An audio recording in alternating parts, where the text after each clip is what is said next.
सर्वांना माझा नमस्कार। या शैक्षणिक यूट्यूब चॅनलमध्ये आपणा सर्वांचं स्वागत आहे। मित्रांनो, आज एक सुंदरसा विषय आपण हाताळणार आहोत। तत्पूर्वी ज्यांनी हा यूट्यूब चॅनल सबस्क्राइब केला नसेल त्यांनी लवकरच हा यूट्यूब चॅनल सबस्क्राइब करा, कारण हा शैक्षणिक यूट्यूब चॅनल आहे आणि शैक्षणिक माहिती या चॅनलच्या माध्यमातून तुमच्यापर्यंत पोहोचवण्याचा मी प्रयत्न करतोय। आणि बेल बटन दाबायला विसरू नका। सर्वात आधी सुंदर व्हिडिओ तुमच्यापर्यंत पोहोचणार खात्रीने। तर चला, आजचा विषय आहे भारत व पाकिस्तान या दोन देशांची निर्मिती करणारी ऐतिहासिक घटना या व्हिडिओच्या माध्यमातून तुमच्यापर्यंत पोहोचवतो। अखंड भारताची फाळणी होऊन 14 ऑगस्ट 1947 रोजी पाकिस्तान व 15 ऑगस्ट रोजी भारत हे दोन देश अस्तित्वात आले। 1947 साली ब्रिटिश साम्राज्याचा भारतीय उपखंड 3 पुढे 4 राष्ट्रात विभाजित झाला। यात आजचा भारत, ब्रह्मदेश, म्यानमार, श्रीलंका व पाकिस्तान, पूर्व पाकिस्तान व आजचा बांगलादेश आदींचा समावेश होता। फाळणी पूर्वीची गोष्ट।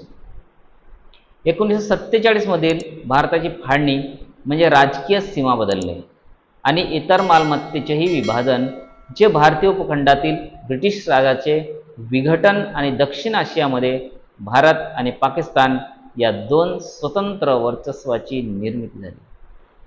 भारताचे अधिराज्य आज भारताचे प्रजासत्ताक आहे आणि पाकिस्तानचे अधिराज्य ज्यात त्यावेळी भारताच्या दोन्ही बाजूला असलेले 2 प्रदेश होते, आता इस्लामिक रिपब्लिक ऑफ पाकिस्तान आणि पीपल्स रिपब्लिक ऑफ बांगलादेश आहे। भारतीय स्वातंत्र्य कायदा 1947 मध्ये विभाजनाची रूपरेषा मांडण्यात आली होती।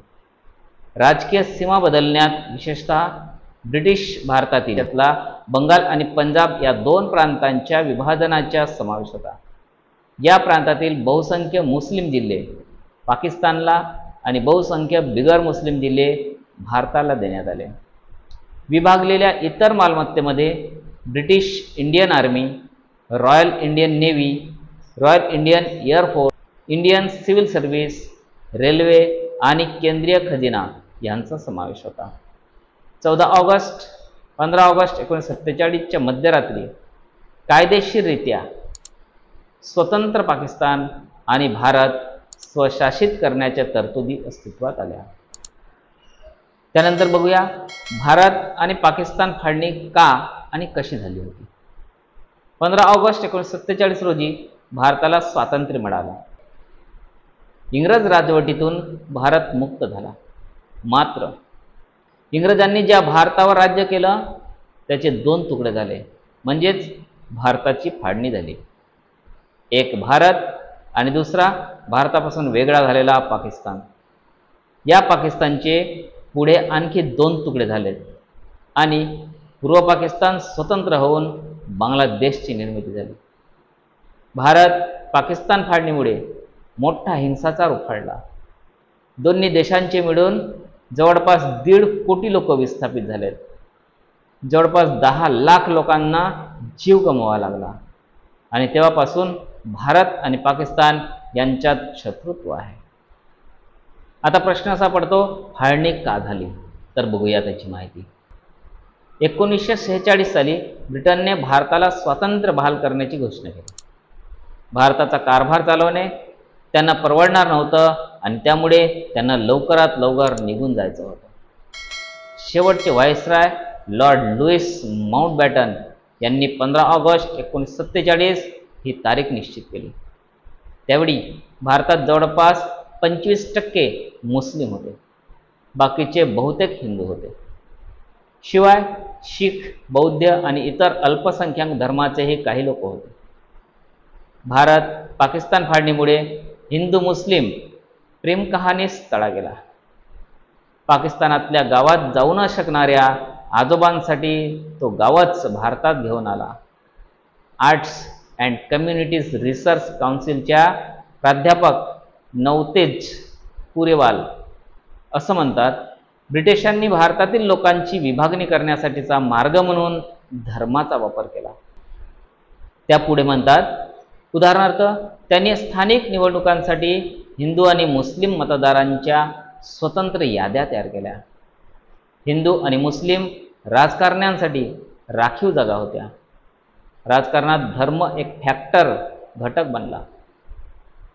UK येथील चॅथम हाऊस फॉरेन पॉलिसी इन्स्टिट्यूटचे डॉक्टर गॅरेथ प्राइस म्हणतात, जेव्हा भारताला स्वातंत्र्य मिळवण्याची चिन्ह दिसू लागली तेव्हा भारतातील अनेक मुस्लिमांना बहुसंख्य हिंदू असलेल्या देशात राहण्याची काळजी वाटू लागली.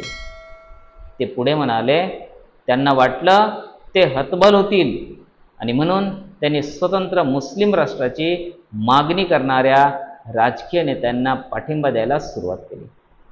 मात्र आम्हाला सर्व धर्मांना सामावून घेणारा अखंड भारत हवा आहे, असं महात्मा गांधी आणि पंडित जवाहरलाल नेहरू या स्वातंत्र्य चळवळीचा नेतृत्व करणाऱ्या काँग्रेसच्या नेत्याचं म्हणणं होतं. जवाहरलाल नेहरू, लॉर्ड माउंटबॅटन, मोहम्मद अली जिना, मात्र ऑल इंडिया मुस्लिम लीगचे नेते मोहम्मद अली जिना यांनी स्वातंत्र्याचा भाग म्हणून फाळणीची मागणी केली. डॉक्टर प्राइस सांगतात, अखंड भारत कसा असेल, त्याचा कारभार कसा चालेल याविषयीचा करार करण्यासाठी बराच काळ लागला असता. अशावेळी फाळणी हा जलद आणि सोपा पर्याय दिसत होता. फाळणी बाधित लोक आणि त्यांचं काय झालं ते बघूया. फाळणीचे बीज स्वातंत्र्याच्या बरेच आधी रोवले गेले. स्वातंत्र्यपूर्व अखंड भारतात हिंदू बहुसंख्य होते. तत्कालीन राजकीय परिस्थितीत भारतीय राष्ट्रीय काँग्रेस मोठी राजकीय संस्था होती. ही संस्था मुसलमानांचे हितसंबंध राखण्यास असमर्थ आहे असे मानून 1906 साली ढाका शहरात अखिल भारतीय मुस्लिम लीग पक्षाची अल्लामा इक्बाल यांनी स्थापन केली. हिंदू व हे दोन वेगवेगळे राष्ट्र समूह असून असा द्विराष्ट्रवादाचा सिद्धांत मोहम्मद अली जिन यांनी मांडला.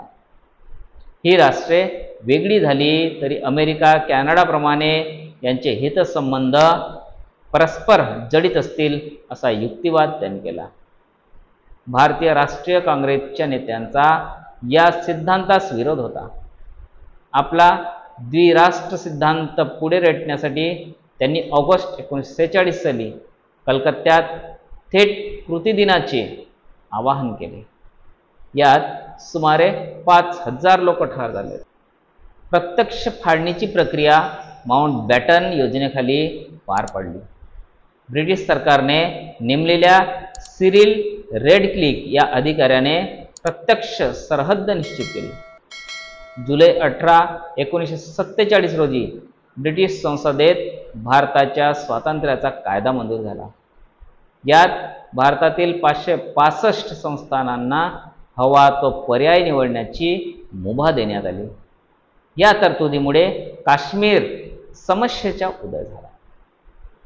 फाळणीनंतरच्या काळात लोकसंख्येने प्रचंड प्रमाणात स्थलांतर झाले.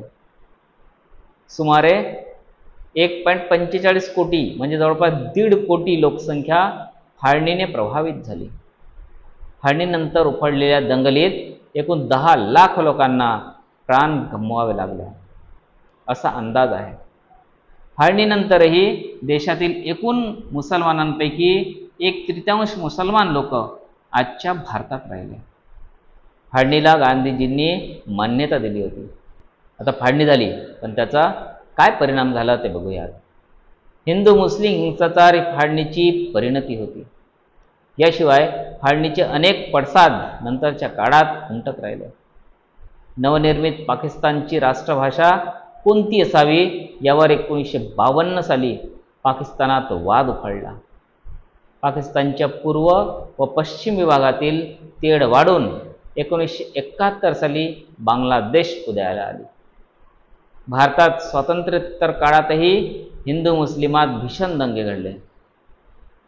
जम्मू व काश्मीरमधील फुटीरतावाद व पाकिस्तान प्रक्षोभित उग्रवाद जन्माला आले. ईशान्य भारतामधील फुटीर चळवळी, उर्दू भाषिकांच्या मोठ्या प्रमाणातील स्थलांतरामुळे जन्माला आलेले मुहाजीर आंदोलन मोठ्या प्रमाणात आजही होत आहे. भारत स्वतंत्र होऊन आज इतकी वर्ष झाली तरी दोन देशातील हितसंबंध तणावाचे आहेत.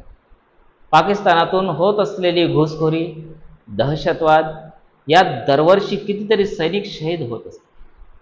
दोन्ही राष्ट्रांचा अब्जावधी पैसा या सुरक्षिततेसाठी खर्च होत आहे.